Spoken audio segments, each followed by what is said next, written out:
Hey, what is up, the peoples? So check it out. Today, gonna be putting together this Open EVSE.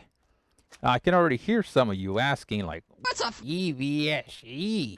Well, an EVSE or EVSE stands for Electric Vehicle Supply Equipment, and what that is basically this is kind of like a electronically controlled relay that communicates with the car that you're trying to charge, and it tells it how much current you can pull from the mains or your the circuit that this is connected to. And I mean, it can do a lot of stuff, which I'm probably not going to get into all the details of, just because I really don't know a lot of them myself just yet. This is the first one of these that I've ever like messed with, so I'm still kind of learning as I go. But if we look at this NEMA website right here, we see that EVSE is electric vehicle supply equipment, and yada yada yada. It does things, and there's several. I mean, there's different levels of these devices, and it says right here that they're classified as level 1, which is 120 volts AC, level 2, which is 240 volts AC, and this one that I've got here, basically that's what it's going to be. It's going to be a level 2. I am going to be hooking this up to a 240 volt outlet, except that this outlet is like way over there and it's not near the bench at all. So not going to be plugging this in here on the bench to this, but I'm actually just going to put another cable here that I can actually plug into the bench so I can test it out here on the bench, instead of, because it's going to be mounted like way on the opposite side of the garage, and yeah, I'm not going to do that. So just to test out, it will be here on the bench with a, basically what would be a level 1 adapter, because I'm only going to have it at 120 volts. And then there's also the DC fast charger. Those are 480 volts DC and higher. So as I said, this is going to be a level 2, but we're going to test it out here on the bench at level 1. All right, so this was actually, you can buy it in several different forms. This is the 40 amp kit, which is what I've got here on the bench. There's also a 48 amp kit available, and you can also buy them pre-built. This kit was $519, and it comes with everything capable to so that it's capable to be used up to like 40 amps. And I'm actually not going to be using the full 40 amps on this. This is my wife is actually the one that's going to be using this. She just got a plug-in hybrid electric vehicle, and it can only do 6.6 kilowatt hours charge rate. There's a few other details that we need to take into account regarding the charge rate, but we'll talk about that in a little bit here. But as far as the kit goes, this is the wall holster, so you can like wrap your cable around, and then you can plug in the plug here that goes into the vehicle. This is a J1772 plug, which is basically the electric vehicle like standard plug that you're going to find on most vehicles, except for Teslas. But so yeah, that just goes in the wall. You can wrap your wire around, plug it in there for storage, keeps it neatly out of the way. And then this is the very chunky 1450 NEMA 1450 plug, and that's what's going to plug into the wall. On the other side, we've got these nicely crimped ring terminals, and this ferrule right here for the ground. So this is all going to bolt onto the main like contactor relay, and that's going to be inside of this box. And this right here on the plug actually has the open source logo, so that's pretty neat. And as far as the charging cable itself goes, it comes with a 25-foot long cord, and this bag here was like already open when you receive it in the kit, and I believe that's because they actually crimp these terminals on. So we've got these two reds here, and those have a ring terminal. These two blacks have a ring terminal. This ground has a ring or a ferrule crimped on it, but this purple one actually did not come with a ferrule on it. And I'm actually re-recording this part because I didn't hit recording on OBS when I was originally doing this. But this wire actually came bare. Oh, well, that wasn't even crimped on very well, so I guess you can see it again. Anyways, this cable came like this. So out of all four sets of wires that are on here, this one did not have anything on it. It just came bare like that. So, so I decided I wanted it to look as neat as the other ones do. So, oh yeah, I can see that this didn't even squeeze on there. So I can recrimp this. I wanted to put a ferrule on it. I actually had just recently bought this kit of like, what is it? I don't know, 1,200 ferrules. And then it also came with this tool. So I think I need to adjust the tightness on the actual crimper itself. But this basically just slides over the wires here. I got to make sure they're not all like frayed so that they actually go into the center. So this just slips on there just like that. And then how do you tighten it? Oh, okay. I have to adjust this real quick. So okay, there we go. So I made it so that it should crimp a little bit tighter now, and then maybe this time it's not going to just easily slide off again. So the way this works is the ferrule just goes inside of the opening there, and then you just kind of snug it down and give it a squeeze, and it squeezes up from 4 sides, and it should crimp onto that wire there to the point where that's not going to come off. So that's a lot more secure because I didn't even tug on it really, and it just like slid right off. So it just looks neater like that, in my opinion, and I don't really get why they didn't put one from the get-go and just let that one be bare. But I mean, there we go. Step 0 of who knows how many done there, because that was an extra thing. So as far as the rest of the kit goes, and this is really the brains of the bunch, or the operation here, we've got the actual box that's going to house all the electronics and the contactor, and it comes with this sheet here, and this just has some basic information and a few like things about the box. It's not like an instruction manual really. And so it tells you here that this can be set up to charge from 6 amps to 50 amps, and you set the current based on the lowest continuous rating of your equipment, cables, and circuit. Now, in our case, my wife's car can charge at a maximum rate of 6.6 kilowatt hours. So if we were to calculate that, 6,600 watt hours, sorry, we divide that by 240, then we get an amperage rating of 27.5 amps that we'd have to charge the vehicle at to reach that charge rate. However, the plug or the outlet that this unit is going to be hooked up to is only connected to only a 30 amp breaker. Now, if we look at the second part here, it says electric vehicle charging is considered a continuous load. In the U.S., the National Electric Code requires 20% D rate. And then it gives you the example that for a 50 amp circuit that you can charge your EV at 40 amps maximum.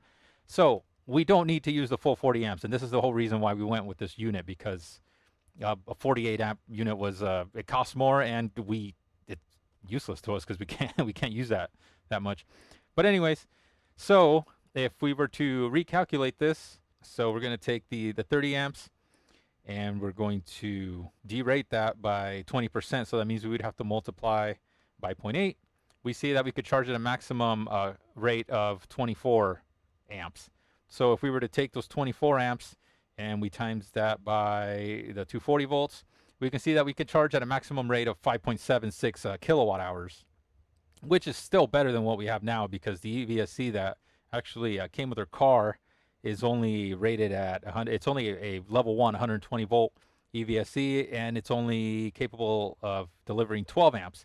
So that's 1.44 kilowatt hours. So even though we're not going to be able to charge at the full rate that the vehicle can do, it's still a massive improvement over the one that actually came with the vehicle.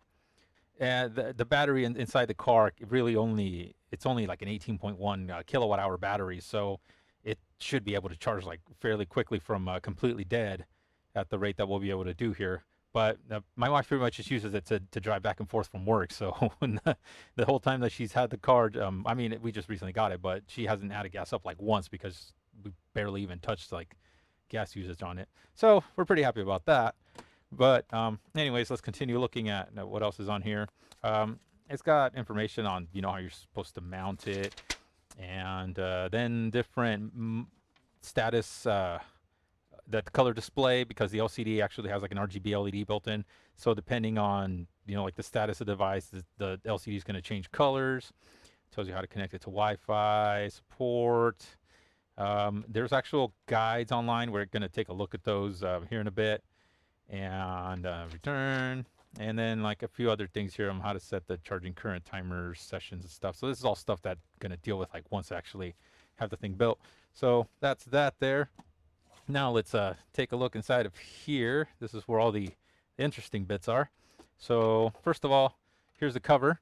It uses 6 screws, and it's got a what's like a silicone gasket that kind of like runs all the way around. So this thing can be mounted outdoors, and like once all the screws are like properly snugged in there, it should be like fairly watertight. So yeah, that's an option. It can be mounted outdoors. Here it's going to be mounted in the garage, so I'm not like worried about it getting wet or anything like that. But it's nice that it's got that. So on the inside of the box, we've got several little anti-static bubble bags here. And if we look inside of these, we've got several things that make this work.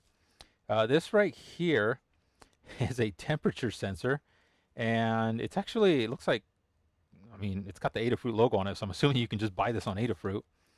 And it's got two little connectors there, and I think this is like a mini JST of some sort.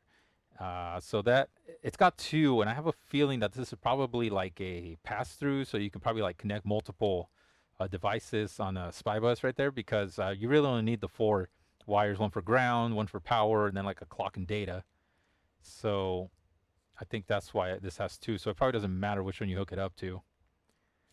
One thing that I'm not too thrilled about this is that they include this double-sided tape here, because you're just supposed to like stick it to the inside of the box. I would have rather have used like some sort of a mechanical fastener like screws. But I mean, it's not a deal breaker. It's just not too big of a fan of sticking stuff together with just tape, unless it's absolutely necessary. But I mean, whatever. So the LCD is also inside of this bag. That's like a character, two line. What is it, like 16 character LCD, I believe. Can't see the specs on that from here. But anyways, on the back here, it's got this. I'm guess this is gonna be probably like a serial decoder for the LCD, because the LCD actually operates in parallel. We see right there we've got the RGB LED. Down there it's just going to be like the actual LCD controllers, and the open source logo on there. Got several connectors. I think we're only on here. We only use one of these, and I think you have to like just use whichever. So this is also probably kind of like a pass-through sort of thing. See right here, it says like temperature. So I'm wondering if this was like supposed to have a like a temperature sensor built in, but I guess it doesn't. A 3-pin connector, not sure what that's all about. Could be power, I don't know. But anyway, so yeah, that's that. That's the LCD. Looking inside the other bags here, we got, this is, I believe, the brains of the operation. So it's this little board with an AC/DC module, and this runs off the mains. So there's actually going to be connections from here, I believe, to the mains inlet. This also controls the big contactor, which is inside this box. We'll take a look at that here in a minute. And then we got this little blue connector here, and I believe that the purple pin from the cable that goes to the vehicle connector actually connects to this PLT terminal, I believe. So we got PLT and we got PP, and I'm not sure what PP is. This here appears to be the programmer or the programming port for like updating or downloading the firmware onto it. There's a GFI transformer that's I think it connects to that. We'll take a look here in a minute, but I'm not entirely sure of like everything. So that's that side, and then on the opposite side we got the microcontroller, and we see like everything's nicely labeled. So if like we need to like troubleshoot anything, it's like very easy to tell what anything is. And that's one of the reasons why I kind of went with this, because I like knowing like what's inside and how it works and what I have. So if I encounter any issues with it, it's fairly easy to troubleshoot, and there's a lot of information on this, so it's easy to find like what I would need to know. So that's that board. Got another little bag here. Another one that has double-sided tape on it. That's also expected to be taped onto the inside of the box. And so this is the Wi-Fi module. So you see right there, expressive ESP32, yada yada yada. Got a few connectors on there. Looks like we got some LEDs. A little button here for reset. Yeah, that's a hard little button. Huh. Well, it does click though. Anyways, yeah. Double-sided tape. Would have rather have used screws, but I mean, whatever. So the other stuff in the box, these are the gland terminals. These are the ones that are going to go down here, and these are where the cables are going to come in. This type of connector, you feed it your cable through there, and then you tighten up this big nut on the outside, and it squeezes that rubber gasket in there, and it seals up against the cable to, you know, like make it waterproof. So got two of those, and they're both a fairly big diameter for the fairly chunky cables that are going to go in there. This is the current transformer, I believe, and this is going to go around like the one of the cable that goes to the vehicle. And that's only a two terminal, a little transformer there. This one is the GFI transformer. So this one's used to, I guess, detect the ground faults. And so you see this one has 4 terminals on it. And then we got a little bag with hardware. This is for the grounding that actually goes to this metal plate inside of the box, and then we got a bunch of other screws and little standoffs and washers and stuff. And tools that we're gonna need for this, I've already kind of gone through and like try to figure out what we need. These little standoffs here appear to be like a 4.5 millimeter. I don't have like a 4.5 millimeter socket, so I'm actually using this, gonna use this 3/16 a little socket driver there. And I mean, it fits. It's a little on the loose side, but it's not going to be like crazy. I mean, this stuff is not going to be moving around, so it's not like it's going to need like crazy amounts of torque. And then like a Phillips number 1 little screwdriver there for some of the smaller screws, and then a flathead like for that thing right there. Those 2 terminals, and then just a like a number 2 Phillips.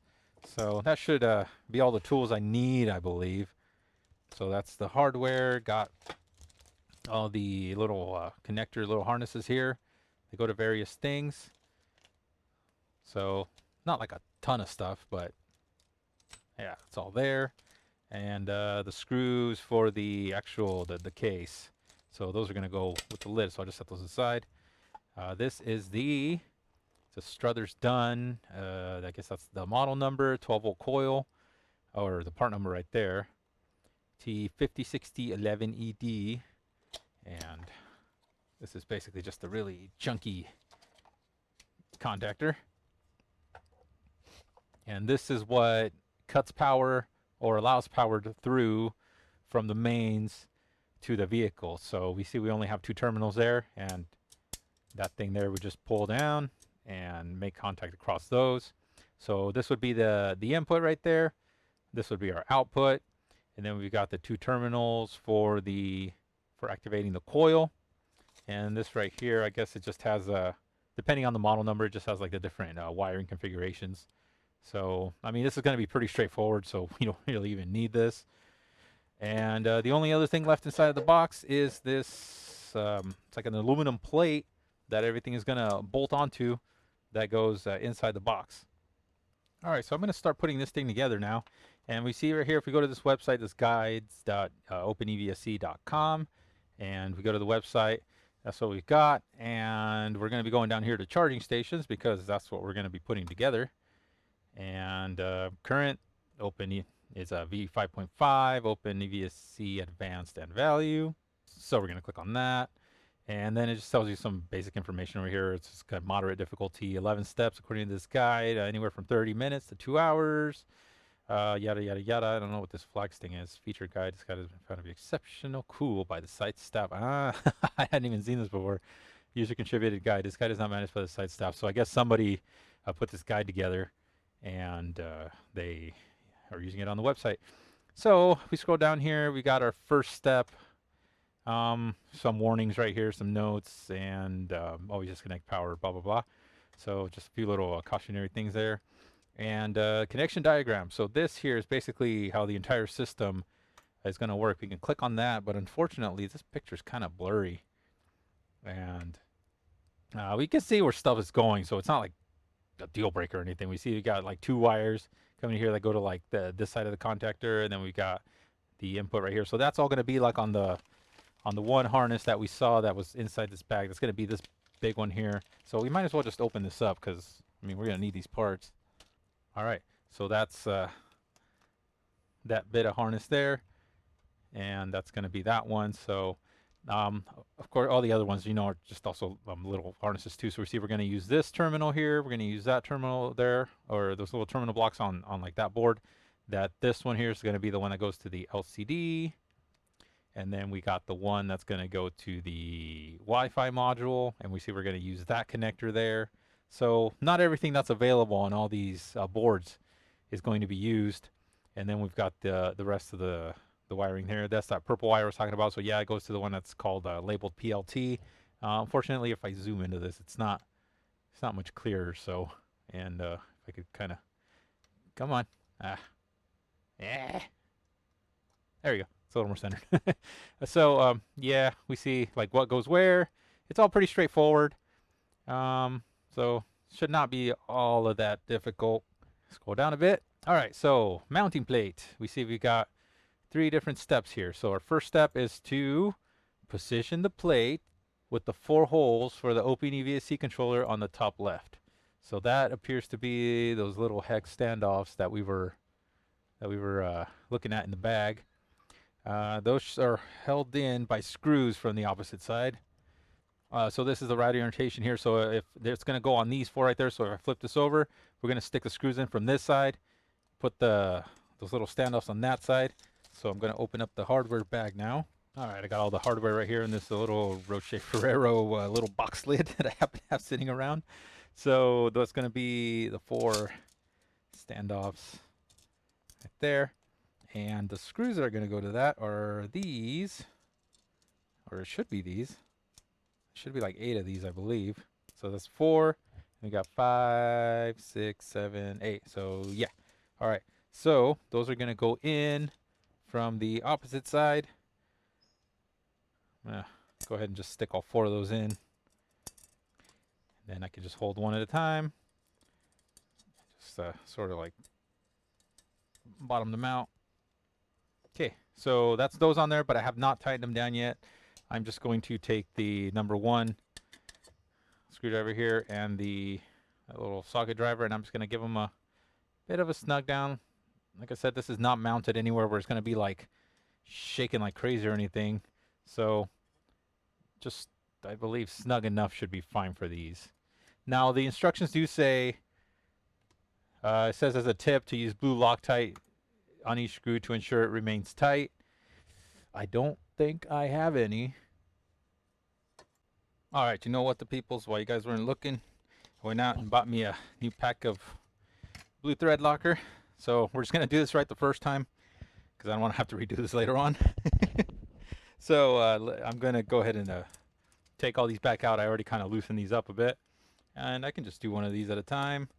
So I'm going to take these out and put a little bit of, just a little tiny drop of, this is actually a gel thread locker. So I'm just going to put a little bit of that on the tip of each one of these. And then just snug them down. They're not going to be like crazy tight because, like I said, this thing is not going to go anywhere that's like, a constant movement or whatever. So just give it a little bit of a snug and it should be fine. So I'm just going to do that to all 4 of these. Alrighty, and there's the last one. So that's all the mounting standoffs for the main controller board done. Next thing to do is to mount the contactor according to these instructions, and that just goes, let's see, that there. So we're going to, okay, can I click on that? There we go. All right, so as we can see here, it's going to go mounted in this position. And then there's going to be these screws right there that are going to, right there, got it lined up with the holes. And it goes in this position. Actually, I thought it was going to go the other way, but apparently not. So that's going to take these screws right here. These are going to be self tappers. And these are a bit long, but they got to go all the way through the body of the contactor there. So try to get that one started. It should eventually start threading itself in. There it goes. Okay, and I'm going to have to lift it up off the bench because it is going to probably stick up a bit, and it looks like it's going in kind of crooked. So I'm going to try to straighten that out a bit.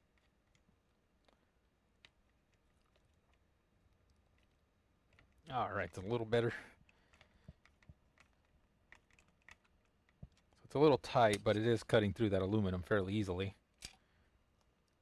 I'm going to do this side. I'm just going to, the other side's still loose. As you can see, it still moves around a bit. So I'm going to get this one started.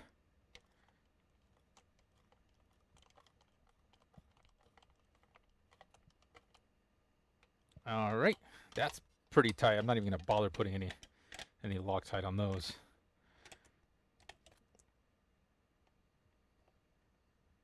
All right, so on the opposite side, it just sticks up a tiny little bit, but that's not going anywhere. That's not very secure yet.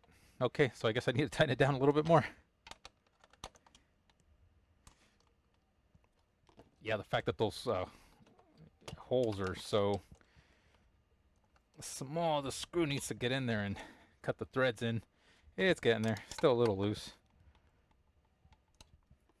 I want to break the screw. Oh yeah, that's not going anywhere now. Let's make sure this one's snugged. Oh yeah, that's good.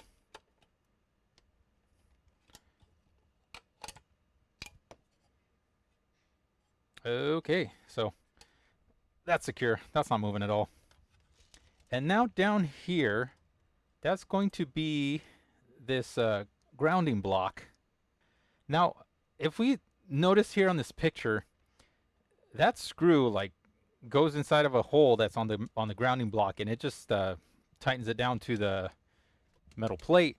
However, on the one that came in my kit, this hole is huge, so this screw can just go through like that. So they included this washer, and it's supposed to go through there, and then this goes into there, and that's what's supposed to hold this down. I don't know if I like that very much, to be honest, because I mean, look, there's still a lot of gap there. So it would have been nicer to have them with the smaller hole. I mean, it's going to hold it. Not like it's not. And this is just ground.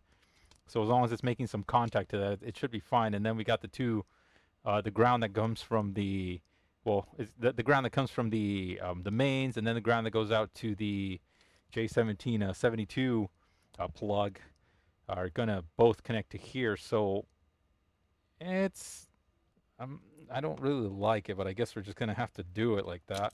I don't have like another one of these terminals somehow or somewhere like laying around here, so this is going to have to do. So again, with this screw, it's a self-tapper, so I'm going to try to get it as best centered as I can on there. Takes a bit of force to get that to go in, but I mean, yeah, that feels pretty secure. It just doesn't look all that great, but I mean, it's secure. I guess it's fine. I can move it around a little bit, but overall it's fairly tight on there, so we'll leave it like that. I guess what we could do actually is try to center the washer in there so that the screw like kind of sort of like goes into that hole, but the washer on the outside, it is able to kind of center in on that. So let's see if we can do that. So like something like that. And then I'm going to try to tighten the screw down so that the washer sort of kind of like cups around it. I think that might be a little bit more secure than trying to just like clamp down around the edge. And that actually feels pretty good. Oh yeah, that's not moving. Just tighten it down a little tiny bit more. Click. Okay. Okay, I'm a little more confident with that. I didn't really like the way it sat the first time around. So, okay, that's the grounding done, that's the contactor done, and that's the standoffs are done. All right, so the next step is to put the enclosure plate into the box, but looks like here they're putting in the, that's a different connector. Do I have that?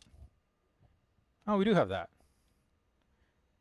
Oh, okay. See, I thought it was actually going to be this one going to it, but this is just for the mains input, I believe, here, and then this is for the output. Okay, so this is the one that goes to the relay coil to activate it.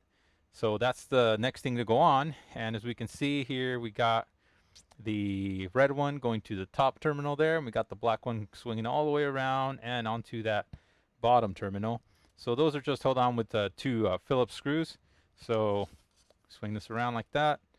All we've got to do is loosen up those two screws. Actually, I have to remove them completely. Make them go through the ring terminal like that, and re-tighten it down. All right, so that's both of these. And just so it doesn't have too much of a bend going through here, I kind of left it at an angle like that. And as I tighten it down, I'm going to try to hold that ring terminal so it doesn't try to rotate. Give it a good snug there. And make sure this one's snug as well. There we go. All right. So those there are done. And we're going to make this look nice and neat after it's all done by using zip ties to kind of like tie stuff together. And now that that's done, we're going to go and attach the plate to the inside of the box. And we see we've got 1, 2, 3, 4, 5, 6 screws that we're going to use for that. And those are going to be these little like coarse threaded ones for plastic. All right, let's go ahead and set this down in there like that. It actually has, as you can see, it's got like mounts for like way more screws than just those 6, but they only included enough for 6, I believe. So I'm gonna put all 6 screws in first. I'm not gonna tighten them down yet until I have like the plate well centered on all of the holes. And these are really, really short screws, so I'm not gonna tighten them down like a ton because I don't want to strip that plastic. Okay, now that it's all well centered in there, I'm just going to tighten these down until they are snug. And now after that, we've got the 2 cable glands to put in. Those are the ones that are going to clamp down the cables. All right there. So that was these big chunky things. I put this on backwards. Learn from my mistakes, peoples. All right, I'm gonna have to flip the plate all the way around. Some of you probably caught that. Ah, that's frustrating. All right. Okay, I've got it reinstalled right side around this time, making sure it's secure. And now I can actually put these in the right spot. So these are all plastic. So I'm gonna give it a bit of a tightening on there, but it's not going to be like crazy tight. Don't want to break the plastic or anything or strip it. All right, there we go. Should be secure enough. Cool. All right, according to the instructions, the next thing we should do here is put in the EV cable. And those are going to thread through the GFI transformer, and it's also going to go through the current sense transformer. So let's get the cable out. Okay, so that's that right there. We're going to pop it in through the gland connector. And it's not going to need like a ton of this stuff to go in. Just, I think enough to like the jacket right there is probably going to be okay. And then the way this works, according to what I can see here, and actually it's on the instructions here. So we insert the EV cable through the gland, and we're going to tighten up the gland in here. This is the one that's going to tighten the cable in place. So I'm just going to leave like a tiny little bit of the jacket in there right there. I'm going to tighten this up. I think I'm going to need a tool to do it. It's pretty tight. All right, so I'm going to use an adjustable wrench for this part here, and this one is not big enough. Okay, I got one that should be big enough. Yes, this is. Okay, so I'm going to hold this side with these pliers, and I'm going to try to not put too much force on them because I don't want to like indent the crap out of this thing right there. I just want to have enough force to hold it, although this one is kind of thick, so I'm not, see if you look right there, I don't have much of a gap to tighten another one with, so I think I'm going to have to maybe use something thinner. I got this other one here that's a lot skinnier. I don't know how well I'm going to be able to hold it with that though. Oh, looks like it should be fine. Yeah, that one gives me a little bit more room right there. Okay, so I will hold it with that. And then I will use this one to tighten up the end there. And and that's going to clamp the cable in place. Still kind of getting a few indentations there, but it's not too bad. That's not very tight yet. This is getting hard, but it still needs a bit more because, as you can see, it's not very well clamped yet. Whoops. Oh, man. That's not too bad. Okay. It's still able to wiggle a little bit back and forth, but you can't really easily like pull it or push it through. So I feel like it's going to be fairly secure there. Okay, so that's better. All right. Now, this ground, according to the diagram there, we want to kind of like tuck in and bolt it down on this side. So I need a flathead for that. Loosen this up, this grub screw, and then I'm going to try to pop it in through the bottom. There. All right, and I'm going to tighten it down. Kind of want the square side because right now it's kind of like on this sort of ridge there where it's been crimped. I want it to get kind of flat. I want to get the flat side. I know that if I tighten on the screw enough, it's going to smash it in, but if we can get the flat side in there to begin with. There we go, I got a flat side on. Okay. There we go. That'll kind of hold on its own. And all I have to do now, snug it down. Ah, no, it twisted. This is what I didn't want. Maybe I can tighten down that screw a little more, even though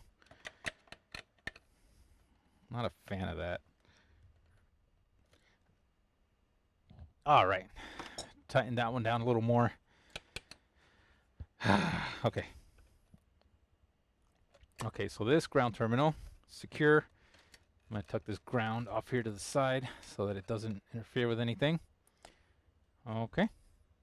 All right, so next step is to run the lines going out to the vehicle, the live and neutral, run them through the GFI transformer. So these will both just go in through here like that, and that can be tucked down in there. This wire needs to stay out, and the ground is obviously not going to go in through there. So that's just going to kind of sit there. And then next, we've got the current sense coil, and that's going to go through the live wire, which is the black set. And I mean, I guess it can go in any way. We're just going to put it in like that. And so these two transformers or coils are just going to be right here off to kind of like this side of the unit. And one thing that you might notice is that on my unit here, I only have 2 wires. And in the picture, we have 3 wires for each set. And I have a feeling maybe this is like the 48 amp model, so they need more current conducting capability, so it's got more actual conductors. And like I said, mine's only the 40 amp unit, so it only has the 2.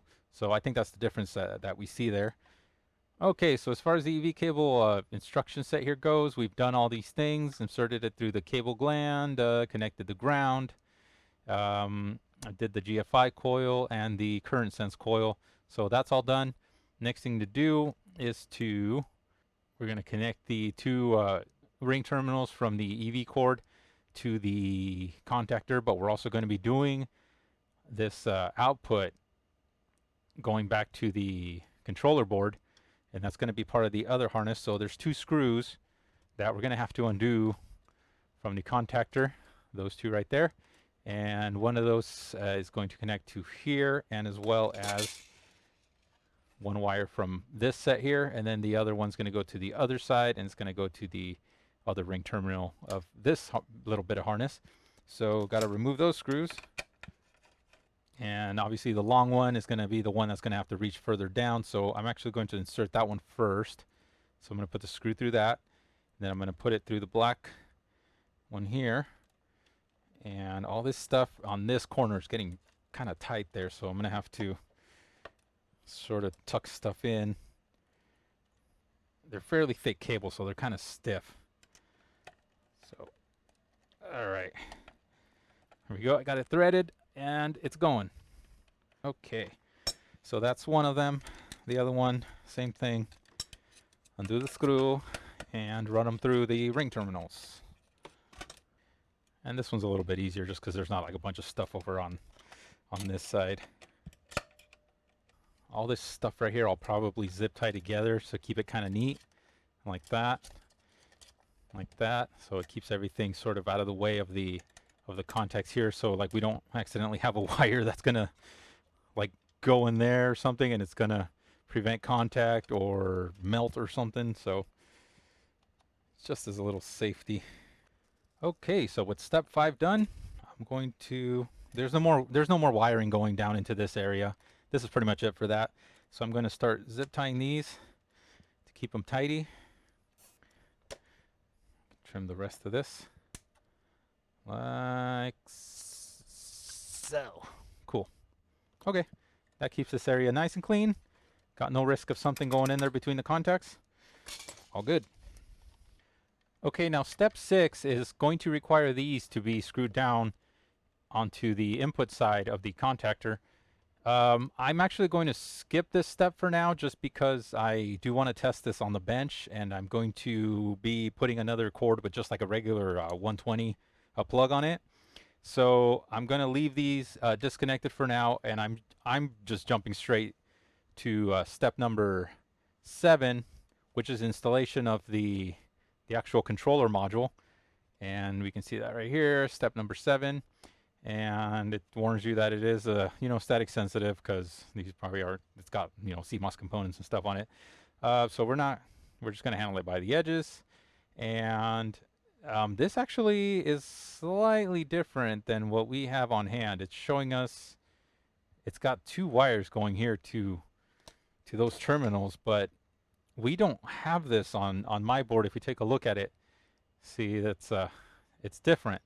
So the wire that's going to go, see on the instructions here, it's funny because it's got this picture for step number 7, but on step number 8 it doesn't appear to have that blue connector there. So I'm assuming that maybe that was for the relay contacts originally, but I mean there's only one connection for each thing. So I'm going to mount the board in place, and then we'll start plugging these in, and wherever they lay, that's kind of where I'm going to zip tie them so that they're nice and organized. And so yeah, the purple wire, that right there, that's it's the pilot wire. That's what I couldn't remember. That's just going to clamp onto in there. That's the one that I put the little white ferrule on. So let's go ahead and do that. I'm going to put the board in the case first though. And I'm also just going to put a little drop of the blue thread locker here on these, just prevent those from shaking off. It's a little fiddly to get in here just because of the distance from the top of the case, and because these screws are kind of small. So I'm using these hemostats there to kind of hold it while I can get it lined up, and then I'm screwing them down. Okay, all those screws are snugged down.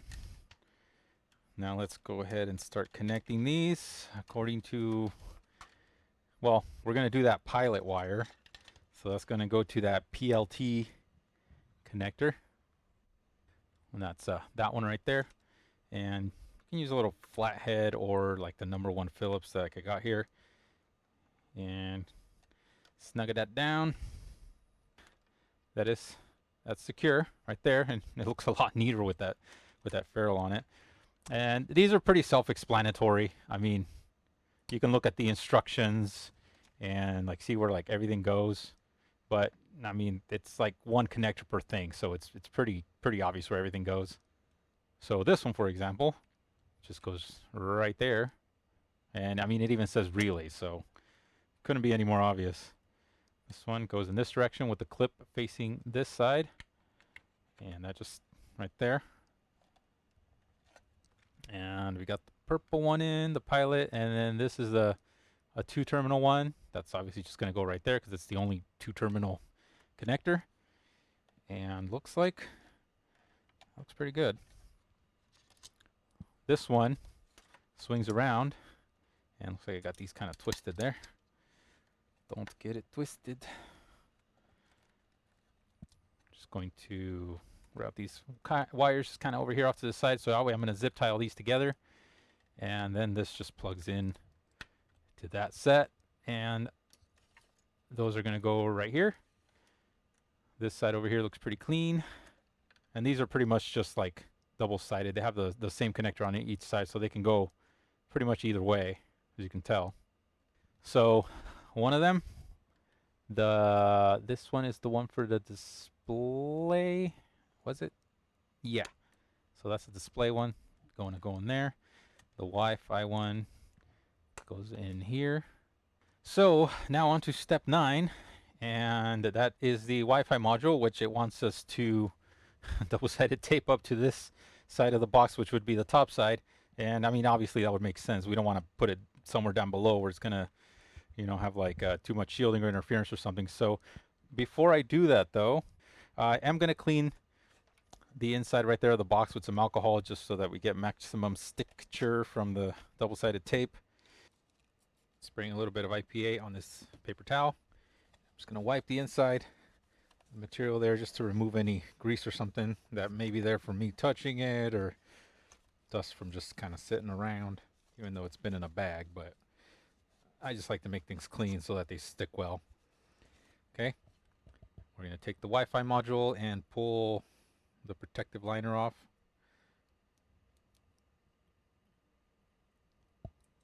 All right. And I'm going to stick it more towards this side of the box, just because the cable kind of comes off like into here, and I also want to leave some room for that temperature sensor. I might mount over here. I mean, it's gonna, like, you want to, I guess, kind of sense the temperature, or the heat's gonna kind of rise, you know. So I think that would probably make the most sense, but I guess we'll see. So this thing, I'm just going to try to line it up as best as I can so it looks pretty aligned there, even though it doesn't really matter. But just my just a little anal about the way things line up. So okay, I already don't like that. You see how it's got those pins right there, and they touch the case body, so the tape is not able to fully seat. Yeah, that's only like partially making contact there, so that's not great. Would have been a lot nicer if there was like another 3D printed piece that would like sit there, you know, that could be like screwed into. Hey. Okay, so I'm going to do something a little different, and I'm going to remove this tape from here. So the easy way to remove this tape is not by pulling like straight up, it's by pulling it on the edge and pulling it out like this. And then it starts releasing like that, and you get almost all of it off except for this little piece right there. Pull it sideways there, try to, and oops, and there we go. I got all of that tape off. I'm going to do the same thing with this temperature sensor here. I'm also not going to, well, I guess on this one it doesn't matter. I'll think about it. All right, the people, so check this out. This is what I decided to do, and this is not like an absolutely necessary step. It's just what I kind of wanted to do, just because, as I mentioned, I'm not a fan of sticking components like this to like cases or anything. And although I could have taken like some flush cutters and just trimmed all those pins to make it so that the tape was actually able to like fully make contact with everything, I wanted to do something a little more, I guess, like structurally secure. And so after taking some measurements of like all the holes and the dimensions of these boards and everything, and writing those down, I went on FreeCAD and I started designing this little plate that I could actually mount these boards to. And then I 3D printed it. So then these two boards will just fit on these. There's like a few little studs there that you can see that stick up, like two on that side, and on this one there's another two. So these two holes right here, I didn't want to use screws because I don't want it to like somehow interfere with the signal or like Wi-Fi signals. So that just goes into there, and there's going to be 4 little screws that I'm going to use that I just kind of found in my stuff there that are going to like work perfect for this. So that's the Wi-Fi board, and this is going to be the temperature sensor board that's just going to screw onto there. So this one's going to have a screw here and a screw there. Now, unfortunately, on this one, I somehow messed up and the holes don't exactly lined up. If you can see there, like we got that one hole right there in that corner, looks pretty good, but this was kind of all off to the side. So even though these are supposed to be at the same level, I haven't looked yet to see where exactly I messed up, but it's gonna work. I mean, I can still thread the screw through there. If it was like really really off, like from where that hole is, then yeah, I probably would have like reprinted it. But this is fine. Now, are you gonna say, well, weren't you gonna stick it on in the first place? Yes, ironically, I'm still gonna use double-sided tape to put this into the box. So it will have double-sided tape, and then I'm just gonna like stick it into here. But if like sometime in the future for whatever reason I need to pull one of these boards out or replace it or whatever, all I got to do is undo the two screws that hold each one there, and I can just pull the board off. I don't have to like sit there and like pry it off the case. Like this can stay in there like permanently, but these are easily removable if I need to. So these, it's going to be fairly straightforward here. We're just going to put two screws on each one to hold it down. On the temperature sensor here, I am going to have to remove this tape because it kind of blocks these sort of like little stands I made. I didn't want the whole thing to be like solid. I wanted them to kind of stand off a little bit and allow some room for the pins, as you can see on those right there. So that's why I got these like sort of like little stands there. And the funny thing is that I didn't even do this on purpose, but I could actually mount this upside down like that and allow some room for that connector to like poke through. The only problem is there's actually an LED on like that side right there, and it hits one of those like little stands there, so I don't want to like crush it or anything. So I'm just gonna put it in the way that I was originally intended to put it in, just like that. I just got to remove the tape first.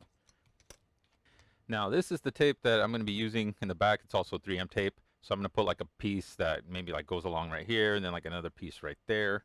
And one thing I didn't mention is that I made this like tall enough so that those screws could thread like all the way through without like poking out from the other side, so that way like everything remains flat. And so let's go ahead and put the tape. Well, actually, first I'm going to clean the back of it. I want to wipe off like grease and everything that I may have left in there from touching the thing.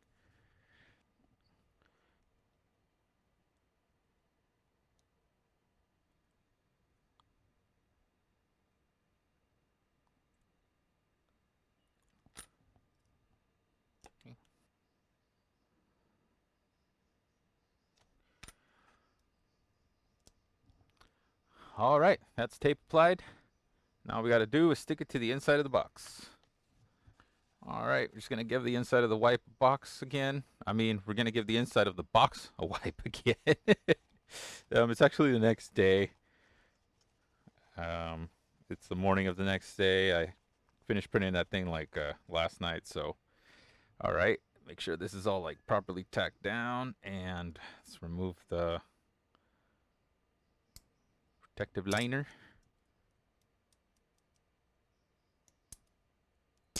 All right. So I'm going to put the Wi-Fi module up like this because I think it'd be best if it like kind of out here where it's none of the other stuff's going to interrupt or interfere with signal too much.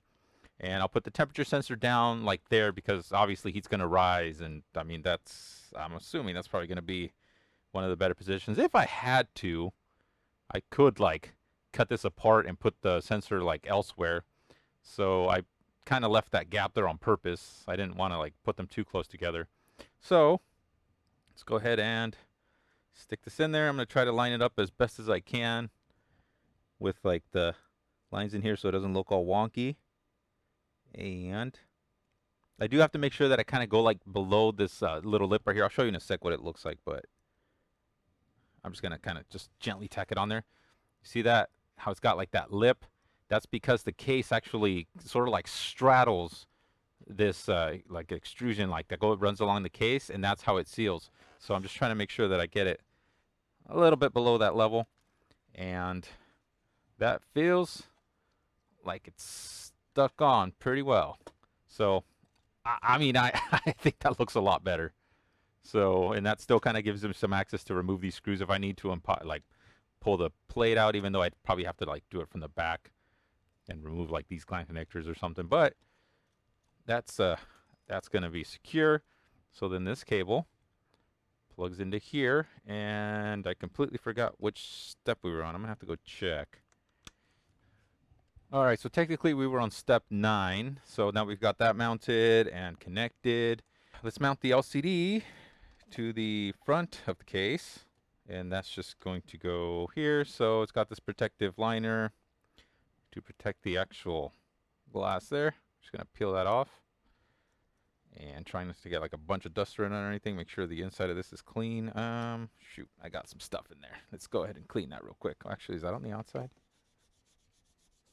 No, I've apparently touched the inside too. There's like fingerprints and stuff and smudging. So I'm gonna clean that off first. Oh no, I had alcohol in this and I didn't realize that it was starting to wipe that off. See, it left some blue stuff on there. Okay, don't do that, people. Don't put alcohol on a paper towel or rag or something and wipe the outside. All right, I think that's about as clean as I'm going to be able to get that. So this would be like that because the text is right side up. So that should be right. And if we look at the picture, we see we've got all the interconnects right here between like this board and the LCD itself. And so this one has a battery.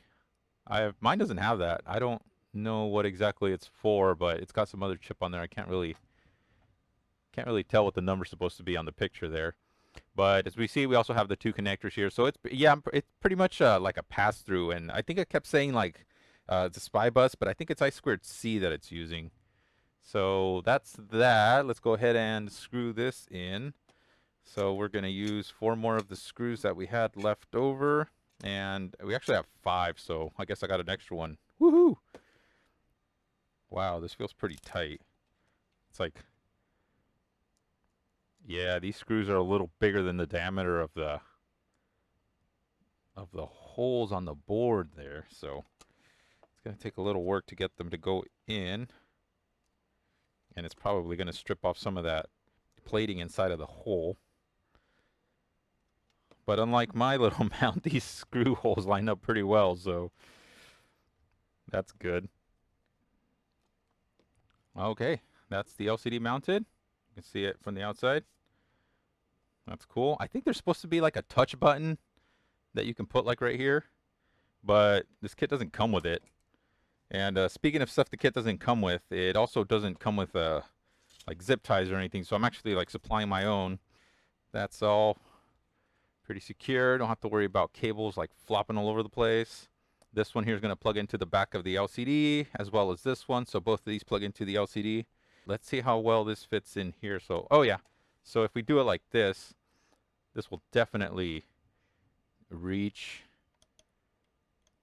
And then I can just plug that in right there and plug the other one in right there.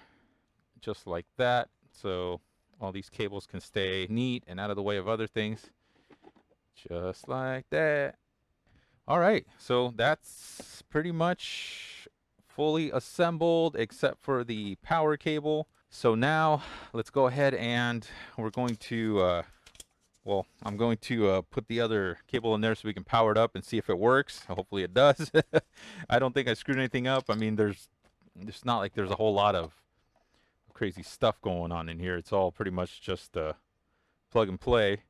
I kind of don't like how this is like separating. Maybe I'll use like a zip tie. And actually, you know what? I'm going to cheat a little bit. I'm just going to twist it a little bit. And then I'm going to plug it in. And there we go. That stays a little neater. Actually, I'm probably going to do the same to this one. All right, just like that. And that keeps the wires a little bit neater and more of like a single strand. So you don't got like stuff flapping around all over the place. Okay, there we go. So we got just these 2 little bundles going there. That's good. And I kind of want to do the same to this one now. All right, let's do it. Okay, there we go. And for the purposes of bench testing, I have crimped some ring terminals onto this cable here. This is just going to go to like a 120 volt plug. And I'm going to hook up the ground and all that just to basically function as it would in actual operation. All right, so I've got these secured. And even though I ran the cable like through the gland connector there, I'm obviously not going to tighten this down because it's not going to stay there. And also like this cable is like super skinny compared to what is supposed to go in that gland connector. So I'm just going to kind of tuck these down there a bit so I can put the case on, and let's see if we don't release any magic smoke there. Okay. Zoom out a bit here. See what shows up on the screen. All right, plug going in. All right, and it's on. Yay! Test disabled G5 self test. Probably self test. Oh, I heard a click. Test failed. No ground. Wow, that red is like super dim. It's supposed to be red. Okay. Wi-Fi. So it seems to be going through a thing, but it's like super dim. Safety error. Ground missing. Well, that's no good. Yeah, there's the ground. I mean, don't go poking around these things, people. There is high voltage in here now. I don't know why it would be saying that there's a ground missing. I don't think we skipped any steps. Well, good thing I'm bench testing it. I thought it was just gonna work. Let me see if I can figure out what's going on. I don't know what the issue is, but if we check like continuity between like the ground on this plug that I'm using and ground to the chassis, that's obviously there. As you can see, like I touch anywhere, and oops. See, it's working, and I mean, it's saying like 0.7 ohms, but that's because these leads like are not the greatest, as you can tell. So, 0.7, it's pretty much like nothing there. So from there, even on the ground terminal on the vehicle connector there, it's got ground, and then on these screws, which is what I'm assuming it's using to detect ground, because there's no other ground connection going from the control board to the ground or to the plate there. I'm assuming it's probably detecting it somehow using these. Not entirely sure, but yeah, all these are showing like a pretty good ground there. So I don't know why it keeps saying ground fault. Let me see if I can find any information. Maybe somebody else has had the same issue and can kind of guide us, because otherwise I'm I'm a little confused at the moment. All right, so I searched up ground errors with OpenEVSE, like displays no error to ground. So, and I found this, and it takes it to the OpenEVSE support. It says right here, it tells you how it works. So it uses two opto isolators, which are on the board, the ones that we can see right there, and it checks using the contacts on the relay here.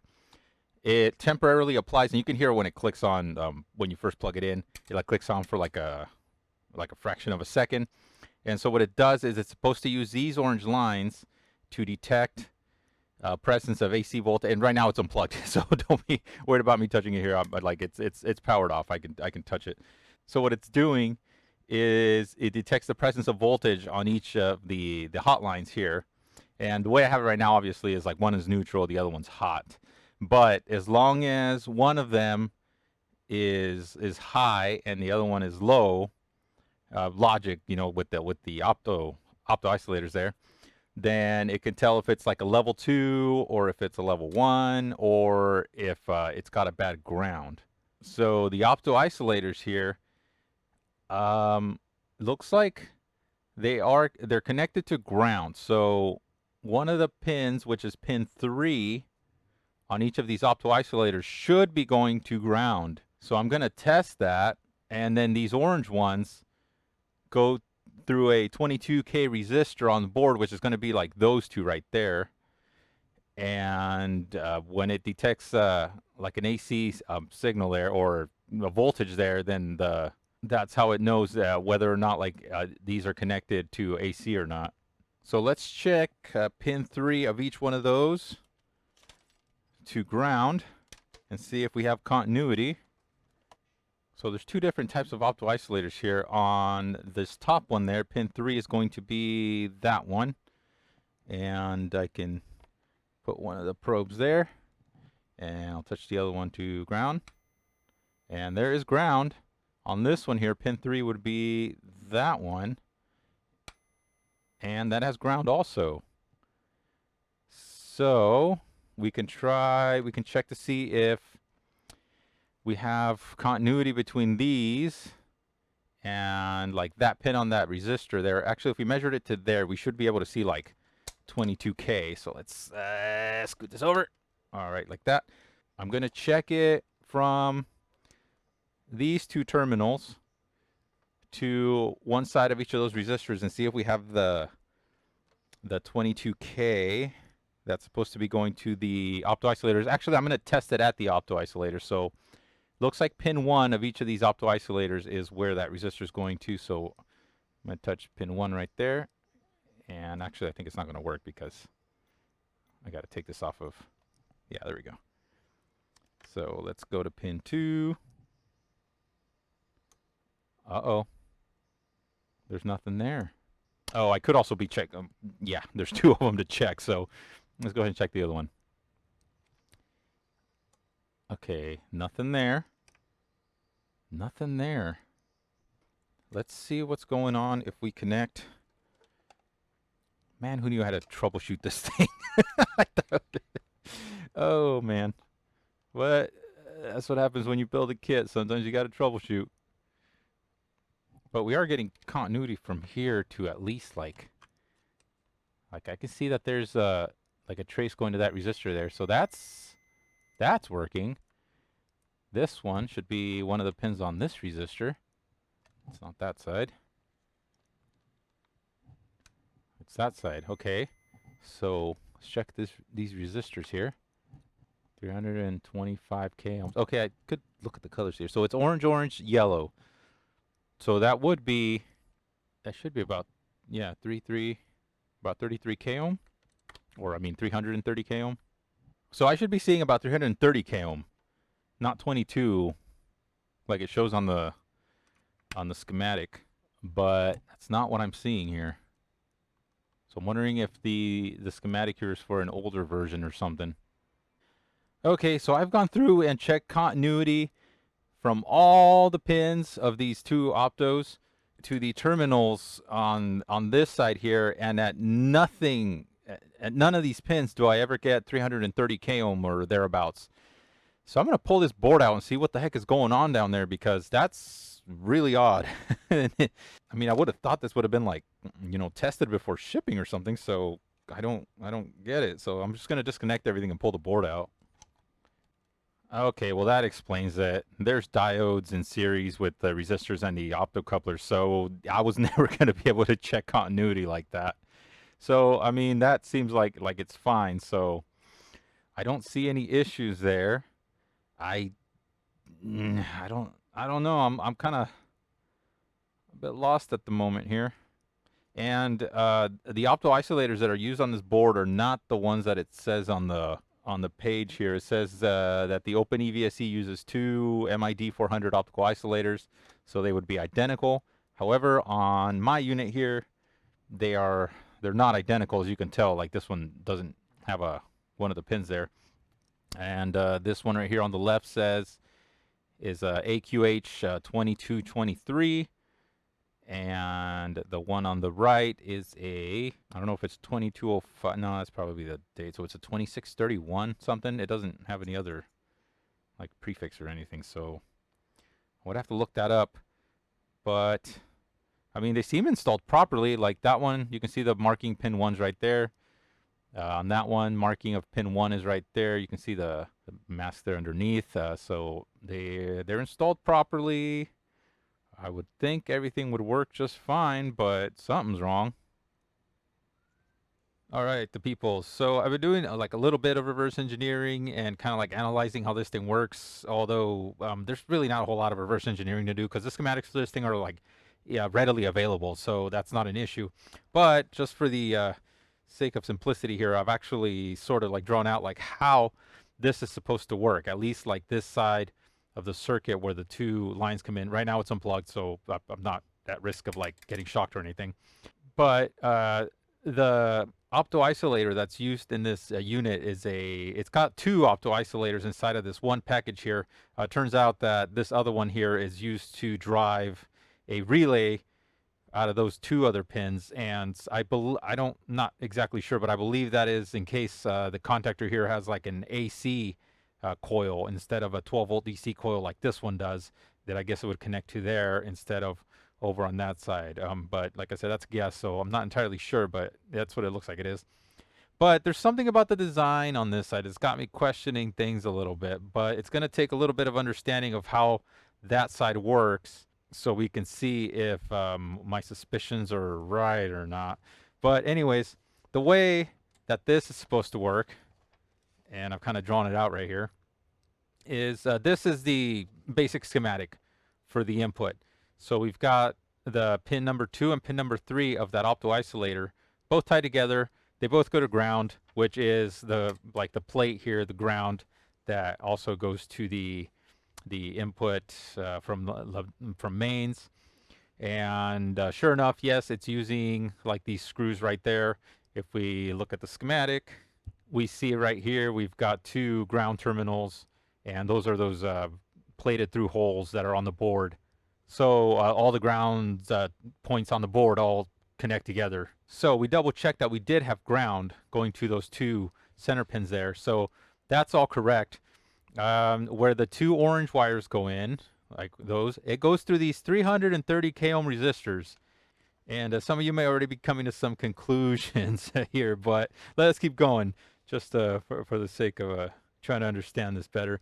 All right, so we got the two lines that go through a 330 k ohm resistor. Those go through two diodes, and those diodes go to the internal emitter inside of the optocoupler.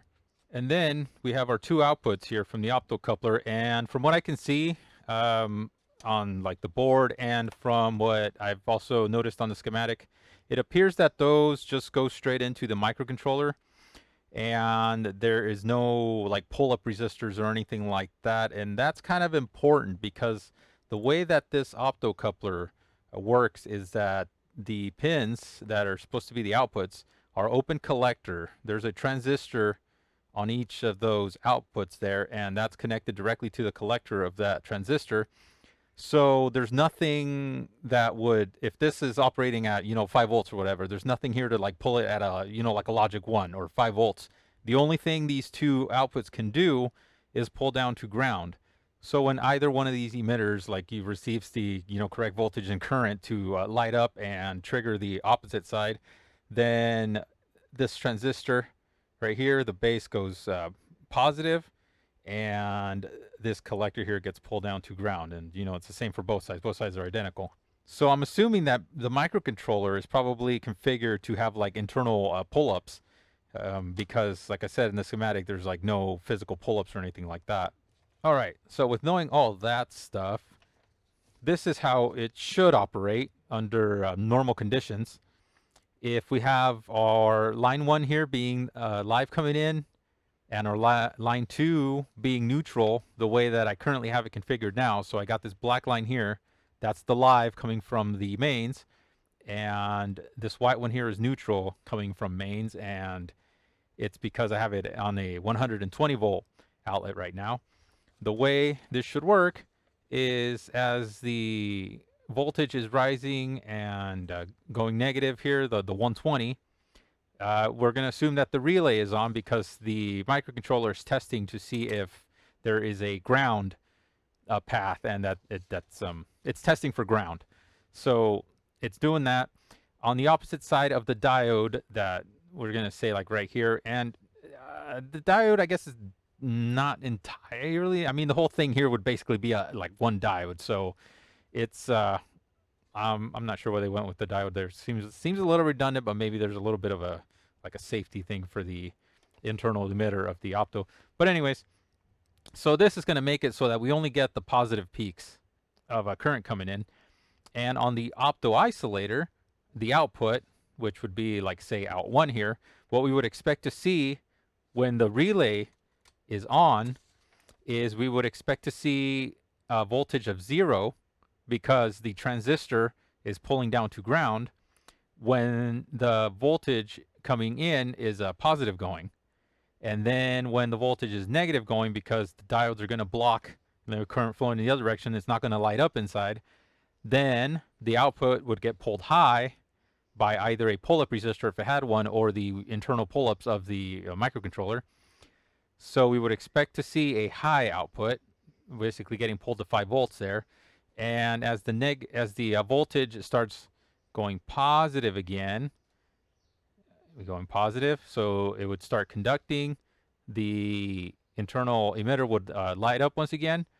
We would expect to see the output voltage go low because the transistor is going to turn on. It's going to pull down to ground. So the microcontroller basically, when it turns the relay on and it allows current to go through to the orange lines, activates that and outputs basically what would be like a 60 hertz square wave. And then once the relay turns off, then this line should return back to just being high because the transistor in there is not pulling down the line to low. So on the opposite side, on the other line, the neutral, since nothing's going on there, it's just pulled down to ground basically. Then there's no activity going through to this emitter on the other side of the optocoupler. And so the output there on the opto-isolator would just be like pulled high. There's nothing going on that's going to allow that to pull low. So once the relay turns off again, that line just stays high. So when the microcontroller detects this condition, that there's pulsing going on at one of the lines and there's nothing going on at the other line, then it knows that it's not a 240 volt connection, and it can assume that you're basically operating at like level 1, 120 volt. Now, when we have both lines connected for 240 volts, then we're going to have one of the lines that's going to be going positive here. The other side is going to be going in the opposite direction. So we're going to get two different sets of peaks here. So when this line goes high, this one's going low. When this one's going high, this one's going low.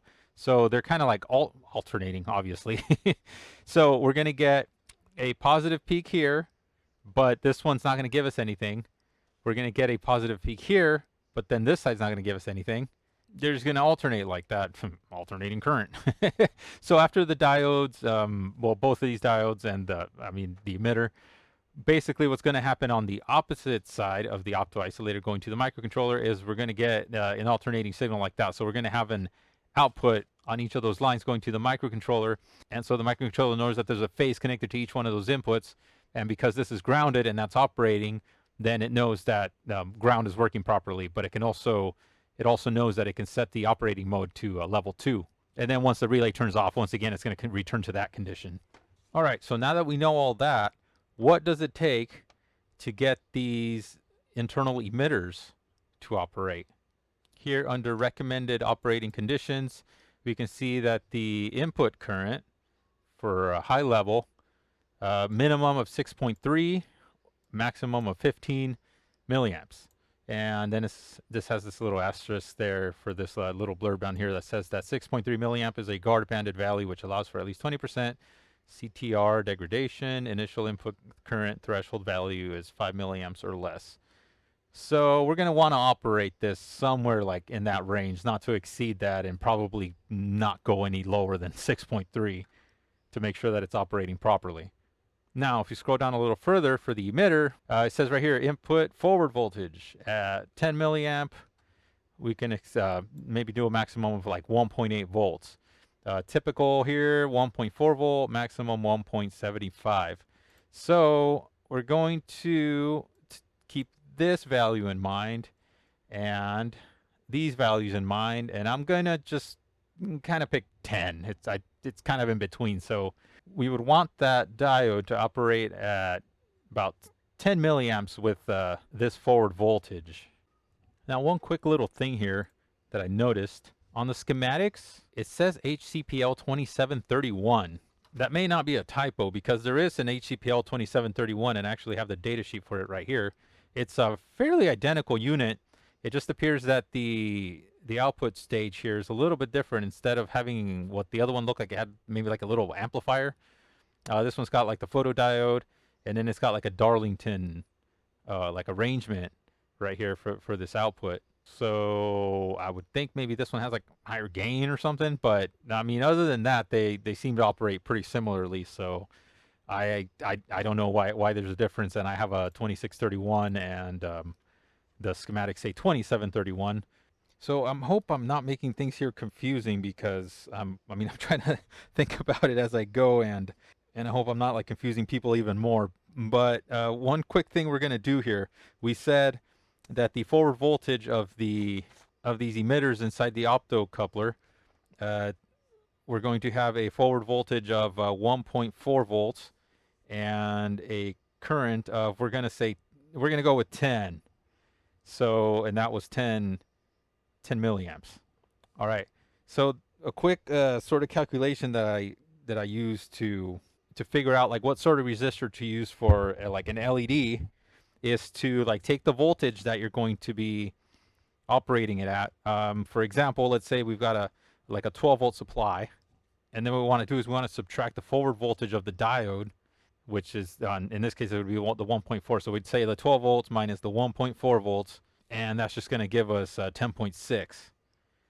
Okay, so then we're going to take that value and we're going to divide it by the current that we want. In this case, we're going to say 10 milliamps.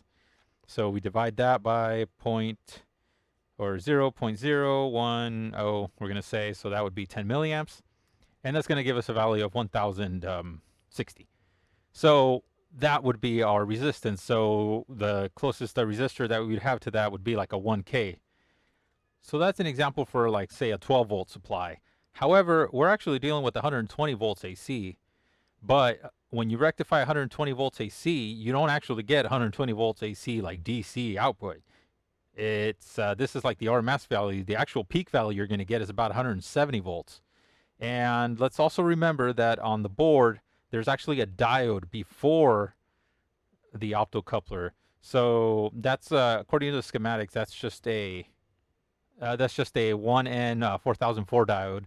And usual diode drops in that sort of diode is about like 0.6 volts. So let's add 0.6 volts to this, which is going to give us a value of like 2 volts because we're at 0.6 here. So, okay, so we're going to say 2 volts, and we're still going to run that at 10 milliamp. So if we have 170 volts minus 2 volts, that's going to give us 168 volts, right? So now we're going to take this 168 volts, divide that by the 10 milliamp. That's going to give us a resistance value of 16,800. And that's would basically be about like 16.8K. So that's the resistance value that we would be expecting for that sort of like a peak voltage. However, on the board, as we saw, they used a 330K ohm resistor, which is actually 330,000 ohms, which is a pretty big value. And if we were to take this resistance value and instead of dividing this 168 by the 10 milliamps, we divide it by the ohms value, we're actually going to get something closer to 0.00050 0, and according to the calculator here, we got some more values here, but that's not even 1 milliamp. That's like half of a milliamp. And since we saw in the data sheet, we saw a minimum of 6.3 right here. So unless I'm missing something here, this value doesn't seem right. And if we look at that little diagram of that little sort of like troubleshooting display error no ground, this is not the exact same circuit that we have, but it works pretty much the same. And as we saw in here, they're actually using a resistance value of 22K, and they also don't have the diode. But I mean, other than that, that 1.4 volts for like the internal emitter on a lot of these optocouplers seems to be about pretty much the same.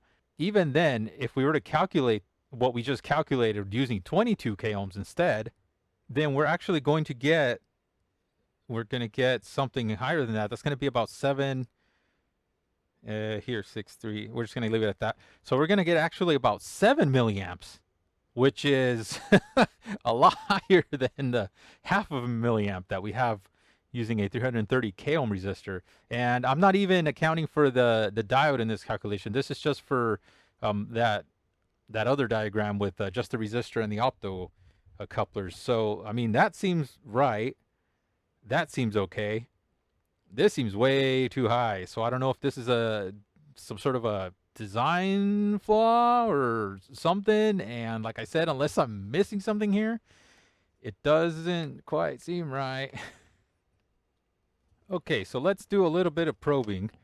And I put a little ring terminal on that screw there that allows me to clamp on like test leads, and I can ground my scope to that. And that way I can kind of like poke around in there. So I'm going to like simulate the relay being on by just kind of pushing down on it right here. That way it's making contact from the main side to the orange side, or to the output side. And we're going to see what the signal looks like coming out of the optocoupler. Let's move this down a bit there, out of the way. Now, unfortunately, I'm using my Rigol DS 1054Z or Z with ultrascope. And while we do get like the image there on the screen, it's pretty slow. And it's not that great. But at least we'll be able to see like what's going on. So I'm going to touch, I think on the line that I'm using, it's actually going to be that bottom one there, which is actually going to be pin number 6. So I'm going to put the probe on pin number 6. And as we see, if this thing would update, oh, I need to enable it. Okay, there we go. So you can see we got 2, 4, and then about just under half of the next little graticule there. So we have about 4 point something, close to 5 volts. Now, if I close the contactor, then we should expect to see some pulsing going on that line, like getting pulled down to ground, going back up to about 5 volts, getting pulled down to ground, going back to 5 volts. So here I go. I'm going to push down on it now. And as we can see, it's not fully getting pulled down to ground. It's just like slightly dipping, and then it goes back up to 5 volts. So that's probably not going to be enough for the microcontroller to determine that there's any pulsing going on. So when it does its initial little pulse there of the contactor, and it goes to detect to see if it's pulsing, it probably is not seeing it. Okay, so we saw what it looks like on the output side. Now let's see what it looks like on the input side here. So we've got our ground, obviously. It's grounded to the same point that the 2 cathodes on that optocoupler are on. So I'm going to touch pin number 4 here. And once I close the contacts on the relay, we would expect to see basically similar, it's going to be a little more roundish, but we'd expect to see some activity of like, going up and down into that emitter. So here you go. I'm going to push down on it. And there it is. So yeah, it's reaching about the 1 point, it looks about a little higher than maybe like 1.5. So yeah, once that AC and there's like being rectified, it's going through the emitter. And so it does appear to be affecting the output, but just not to the right level. All right, so what I'm thinking of doing is taking off those 2 resistors and replacing them with something smaller. And I think if we do that, this might work, and it'll properly detect the ground, and it should go into its normal operating mode. Okay, I've got the solder sucked out of these resistors now, and so I'm just able to easily pull them out. And yeah, on the board there, it even says 330K. You can see it. So I don't have, well, actually I do have, but instead of 22K, I'm actually going to use 20Ks. And if you do the math on that, with 20K, you should get about 8.84 milliamps. So it's less than 10, but it's more than 6.3. So I'm going to go ahead and install these, and then we'll try it once again and see what happens. I mean, worst case scenario, I fry the optos and then I can replace it. But best case scenario, it actually works properly. Now, the funny thing is that like this whole side of the board actually looks like it's been like manually like soldered, so I don't know if there's been like some tweaking going on or what, but I mean, this is how it came in the kit. Like, I did not like do any of these connectors, and as you can see, like, these are all clean. These are all pretty clean, so it looks like they were all like, you know, installed in factory or whatever. But then these, it's like that right there, and then like this right here, it looks like it's been either reworked or put on after the fact or something. Actually, had already searched online to see if, you know, other people were having this sort of this error, that whole ground error. And yeah, there's I've seen some stuff talk about it. Nothing is like really concrete. You know, some people are saying like, oh, you need to check the the orange wires and make sure that everything is, or that the relay isn't like somehow not closing all the way, or, you know, something having to do with the output side of the like contactors to the inputs, the AC test inputs on this board. But I've seen nothing talking about either like the resistors, the optocoupler, or like, you know, anything having to do with this little particular board. We'll see what sorts of results we get after we do this, and I'll also probe the output again of the optocoupler, and we'll see what the input looks like in this case. Although I don't really expect the input to look much different, but the output should hopefully definitely be different. Okay, so there's the new resistors installed. It looks pretty good, and let's reinstall it and see what it do. Okay, I've got everything reinstalled. As you can see, we've got the new resistors there.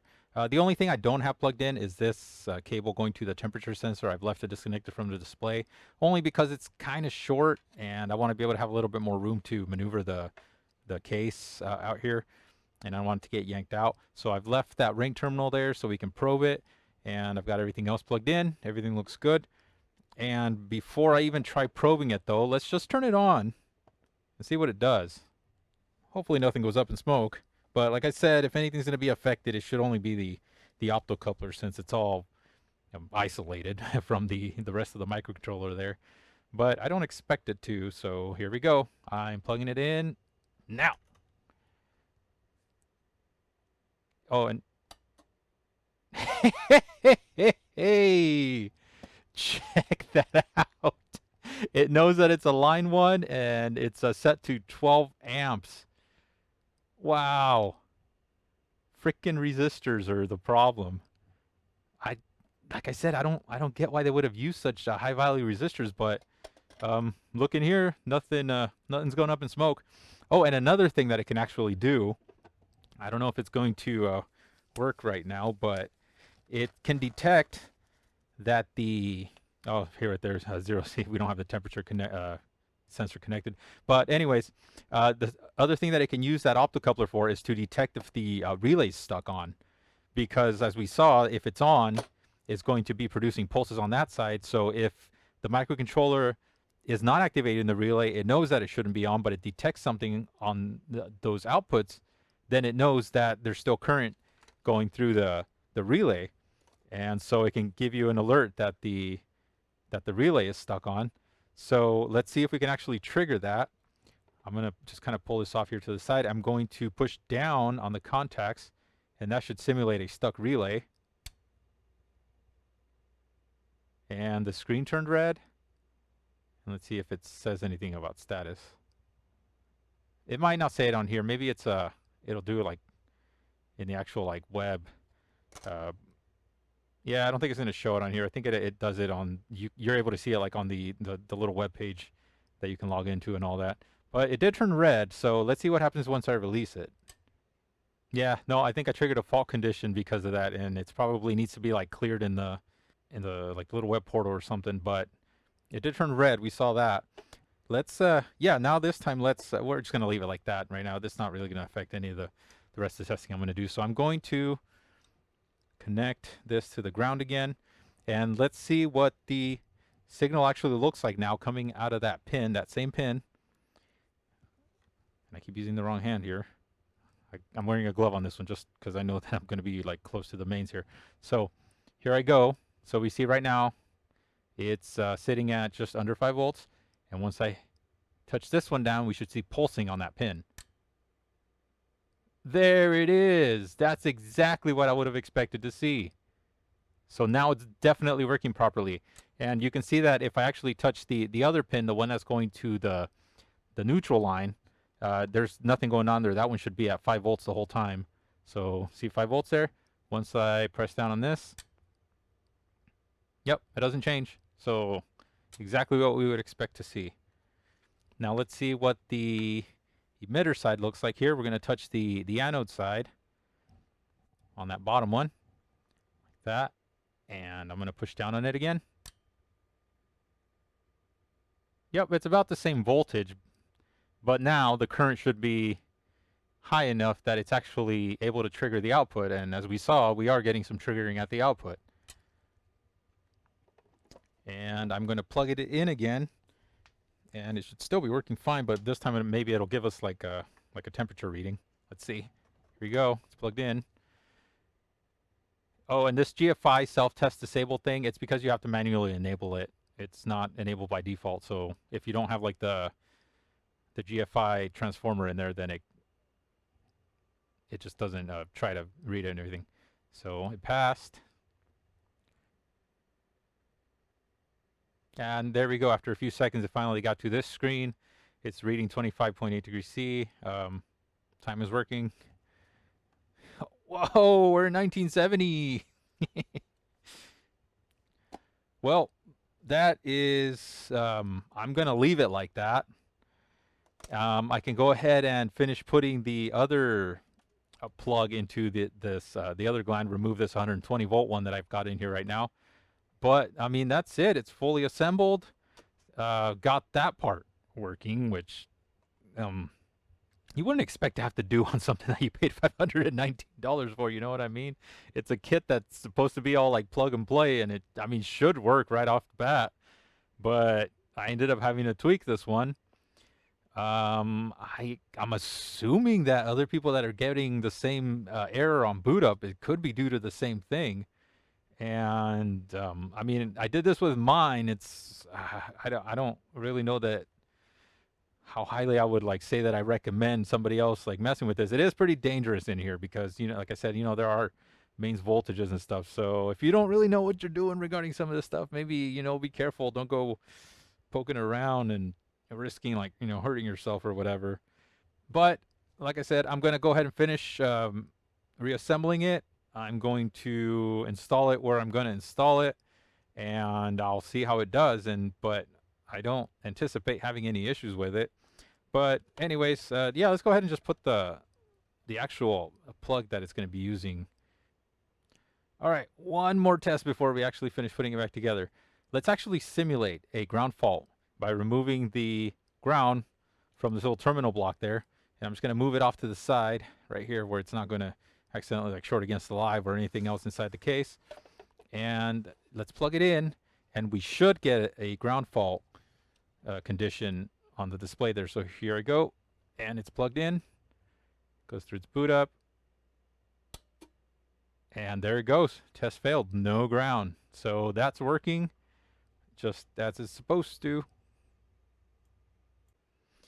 All right. So I've got the big chunky 1450 plug here installed, which was basically the last step of step number 6 here.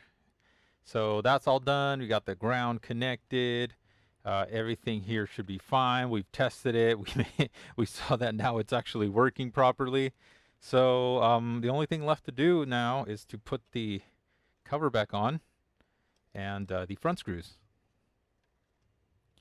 Now, after installing the display here that we saw, the step that we saw, as we saw, there's nothing here about the temperature sensor, so that is just something that needs to get installed. It just didn't get documented. Okay, so all 6 screws are in here, and these don't need to be like crazy tight because the gasket's going to take care of like putting some pressure on it. We also want to crack the case. There are some like threaded inserts that are inside, so just snug.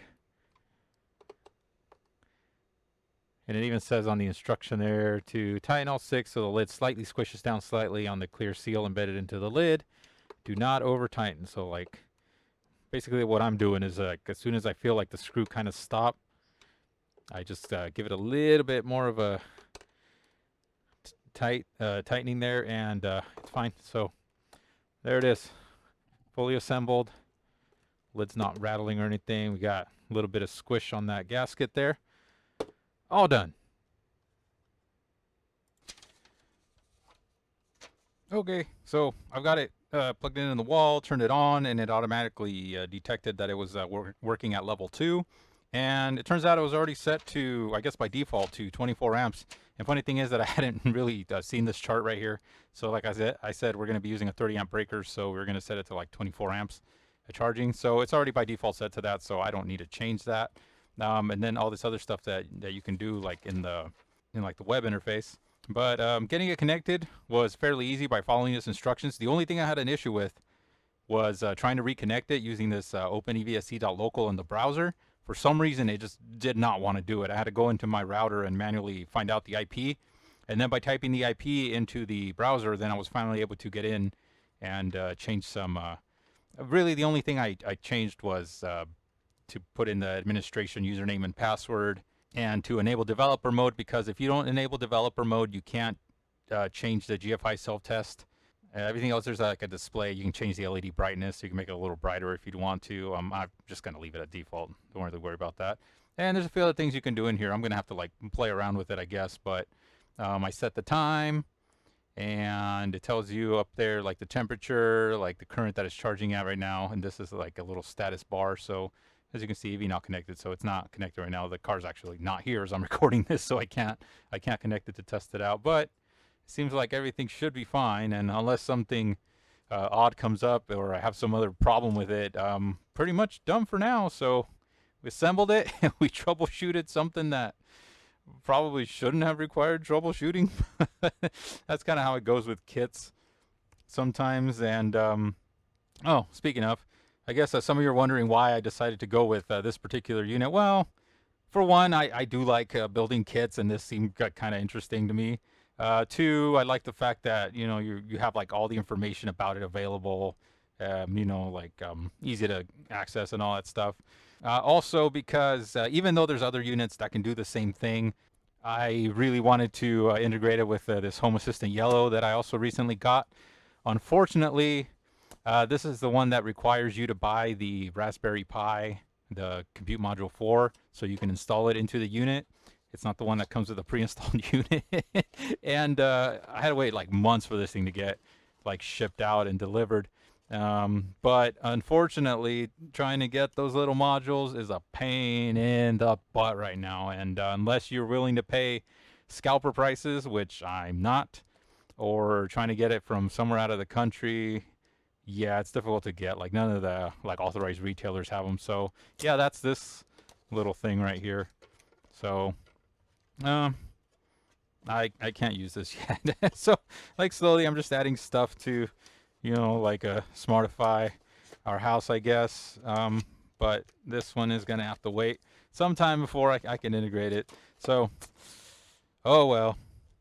Well, and with all that said, that's another project that I've completed because it's been kind of pending, to be honest. We bought it. Actually, this is probably one of the quicker ones that I've been able to complete. It's only been like a couple weeks since I got it and I needed to put it together. So thanks, guys, for watching once again. I hope this was kind of interesting. And thanks for watching. I'll see you guys around the bench. Hey, people, so check this out. Figure something out. So if you take a look at the board right here, you can see that I've reinstalled the 330K resistors, and we're going to plug it in once again here on the bench. And as I've already mentioned, I only have 120 volt here, so let me plug it in. It's going to go through its self-test, and it works. Level 1, 12 amps. So what exactly changed? Well, I don't know if you noticed, but when I open this up, if you could take a look on the board there, the optocoupler is now in a socket. Now, why is that? Well, let's go back to the schematic for the entire board there. As we saw in here, we saw that on the schematic, it's got an HCPL 2731. And as we originally saw on the board there, we had this HCPL 2631. And two things that I kind of overlooked. One was when I made the calculations for the resistor required for this 2631, the thing that I overlooked is that it would have needed a higher wattage resistor than what I was putting in there. I put in there like a 1/4 watt for the resistor used in this, because of the voltages that it's working at, we would have been better off with like a 2 watt or something like that, because the power dissipation would have been a lot more. And those resistors did get fairly warm when they were working. It was still working okay, but the problem is that when it's working, they're also dissipating more heat, which means it's wasting more power in keeping this thing here working. And I did have it fail once where it said there was a ground issue again, but I unplugged it, plugged it back in, and it seemed okay. So I don't know if the voltage kind of dipped a little too low and it triggered a like a ground fault, even though the ground was totally okay. But I've actually replaced the 2631 with an actual 2731, which brings me to the next thing that I overlooked. Now, if we go to the data sheet for the 2631, we saw here that we have the minimum of like a 6.3 and a 15 milliamp max for the for a high level on the input. However, on the 2731, even right here on the features, it says low current, half a milliamp. It takes to trigger this thing to turn on. So with those 330K resistors that were on the board, this works perfect. And I think that the main difference here is that on this 2731, it's using a detector that goes through like a Darlington setup. And usually Darlington setups like this are like super sensitive.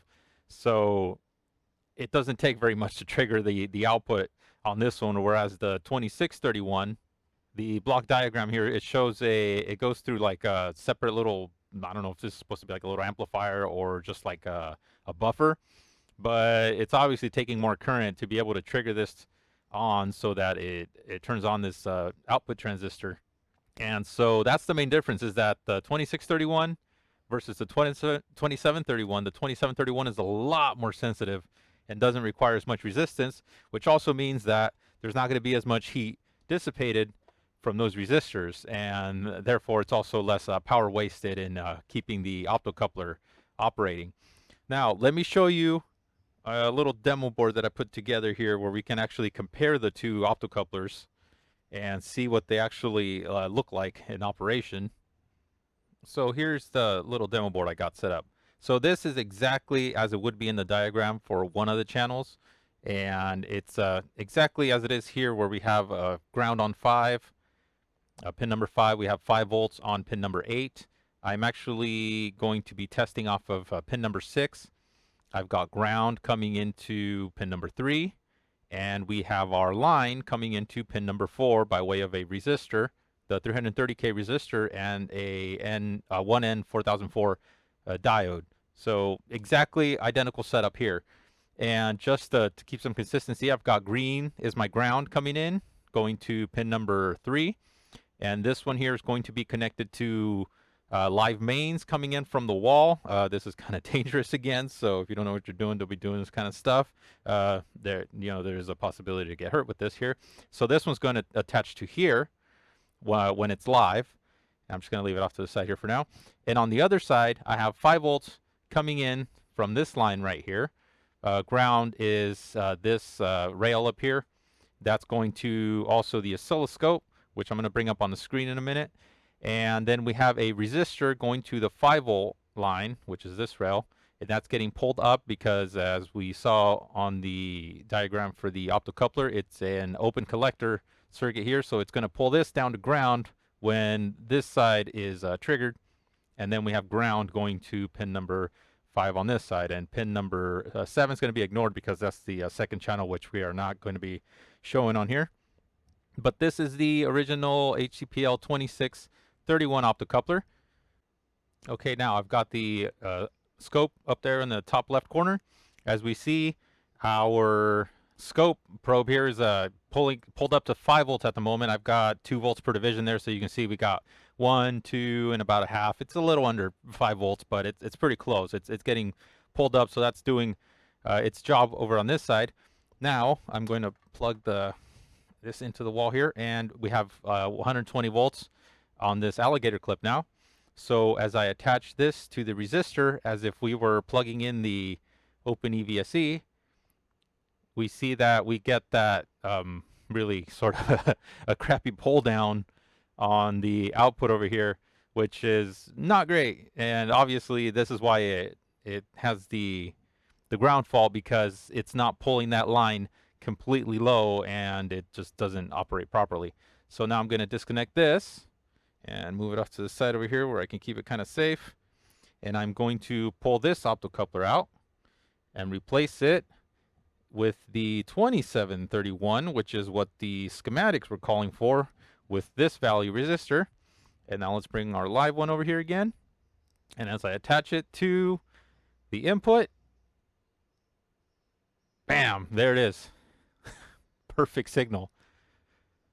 So I don't know how or where along the line like these components got mixed up.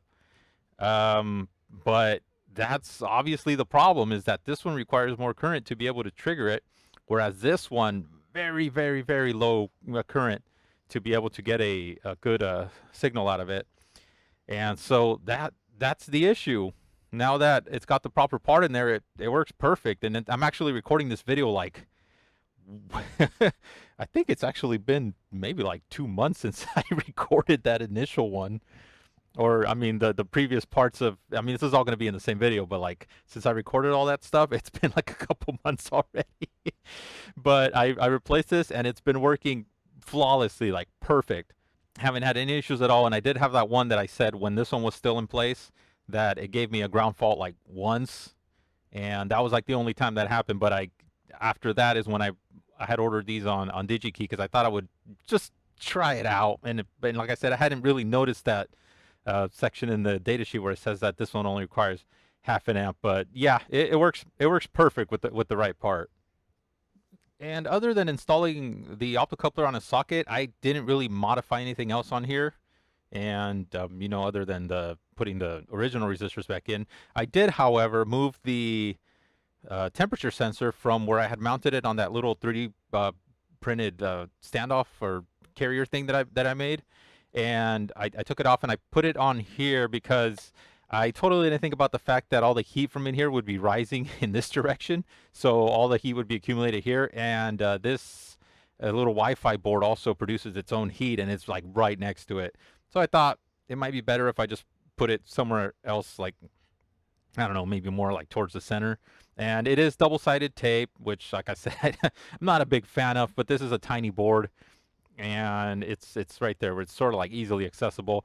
Oh, and the other thing was also that this cable here, this 4-conductor cable that connects the board to this board, is kind of short. So it was really annoying trying to like get this thing to hinge over because it was so short that it kind of like hindered a little bit. And I could get a like longer cable or make a longer cable, but I wasn't too worried about it. So I just did that. That way, if I need to open it for a reason, I can just kind of like hinge it open like this. And it doesn't really bug anything, doesn't pull anything. So, yeah, that's about it. So, well, now that it's working perfect, I can put it back together and remount it on the wall, because I had already mounted it. I had like routed the cable. I had actually used these sort of like cable ties, and I had attached all these to like certain places along the wall to kind of keep the cable organized and going to where it needs to go. But I had to pull it all off because it was still having problems, and so I could replace that optocoupler and test it here on the bench. I had to undo everything, which was kind of annoying. But now that it's working fine, I can put it all back together, and hopefully that's the last time I mess with it. So I think now that it's okay, that's pretty much the end of this one. And well, I hope it was kind of interesting. I'm gonna put it all back together, reattach it on the wall, and thanks guys for watching once again. I'll see you guys around the bench. All right, the peoples, even after all of that, we were still having issues, but fret not, for I finally solved all the problems and we can finally have our happier ever after. So pretty much the rest of this video is just going to be like an abridged version of all the events that happened after like everything that I've already done. And through none of that video was I explaining what I was doing. So it's basically mostly like just a bunch of B-rolls. So I'm just going to try to explain everything, the process that I went through, like as best as I remember. But unfortunately, what kept happening was we still kept having ground problems, like sporadic ground issues. Just out of nowhere would say that there was a ground issue. So sometimes the EVSE would work for a while and the vehicle might completely charge, or it might require me to unplug the thing sometimes and then plug it back in when it would have a ground issue. And I could not figure out what was happening. Like, there was no ground connections that were bad. Everything from the plug all the way to the breaker was good, or the breaker box was good. So I was like pulling my hairs out, like could not figure out what was going on. So I finally decided to just sit there one day and monitor a charge cycle. And what I noticed was that right before it would disconnect and give us a ground issue, the contactor would get noisy. Like, it would start doing this sort of like buzzing, like vibrating sound. And then at one point I noticed that if I tapped on the case really hard, I could actually cause a failure. So what it appeared to be happening was that the contactor was losing contact. And because if the side of the optocoupler that's supposed to be detecting that there's a current flowing through there, if that loses connection, it's going to automatically think that it's a ground issue. And of course, this isn't good to have it being disconnected like that. As you can see, there's like a really a bright like arc in the flash because there's a lot of current going through that contactor. Now, I did notice when I opened it up and I was having a charge cycle going that if I pushed on the bar with the contacts, I could get that chatter to stop. And it would always chatter right before it would disconnect. So at one point I tried checking the voltage to the contactor, but what's supposed to be happening from the microcontroller is it's actually not holding like a constant 12 volts to the coil. It's pulsing it, so that way it uses a little bit less current and it can actually keep the coil cooler, because otherwise the coil would probably get like pretty warm. And in order to troubleshoot the thing, I actually ended up making like a little grounding strap so that I could use to hook up from the through hole via on the board to the casing, and that way I could flip the board over and I could, kind of like poke around and everything was like really haphazard, and it was kind of, yeah, like dangerous, but no, but I mean, I had to figure it out somehow. And here, testing it on the bench is one thing, testing it in actual use is, something completely different. So I had to do it that way so I could actually get like a real world, like data as to what was going on and all that. So at one point I started suspecting that maybe the transistor that drove the relay was overheating or something. So I was using the thermal camera to try to check the temperature. I didn't really see much, so then I thought maybe I'd put like a little fan in there just to see if keeping it cool would prevent it from having issues, but that didn't work. And then also something I kind of missed in the directions for building the thing is it mentioned something about keeping some of the wires away from some of the other wires, and I thought, okay, maybe I'm just having like some sort of interference issues because we have like 60 hertz, in some places, and then we have the high frequency going to the coil of the contactor to keep that going. And so I thought maybe something is interfering there and causing issues, but that didn't really seem to do anything either. And then I suspected, okay, maybe the contactor is getting too hot. So I checked the temperature on that, but that, didn't really seem to be much of an issue either. And finally it hit me. What if we try updating the firmware? So I looked up some instructions on how to go about doing that. And so I ended up downloading the newer version, the version that my unit came in being version 7.1.3, and the newer version that I downloaded at that time was 8.2.2. And what the instructions called for was using this USB ASP stick to update the firmware using the ISP port on the little OpenEVSE board. I didn't have one of those on hand, so I tried using an Arduino, and I tried to set that up as an ISP programmer. And I had to try using AVR Dude, and for some reason it almost seemed like it wanted to work, but it just would not connect properly, and it wouldn't write anything. So I ended up just having to look it up and buy one of these. And yeah, this is a USB ASP stick. And after I did that, I was finally able to update the firmware on the microcontroller just fine. And then after I put everything back together, the chatter was completely gone. It does make a noise still, but it sounds more of like a really high-pitched like hiss. So I'm guessing maybe they're just driving the relay at a higher frequency this time. I'm not sure, but the funny thing is that after I got it all updated and after everything was finally working properly, I did notice something in the update notes about it made a change in the. I'd have to look it up again. I do not remember off the top of my head, but something about the way that it controls the contactor. So ever since then, there's no more issues. It's been running for months, and we haven't had a single issue with the thing. So with all of that, this video is finally concluded. If you stuck around this whole time, I thank you guys very much for watching, and I will see you guys around the bench.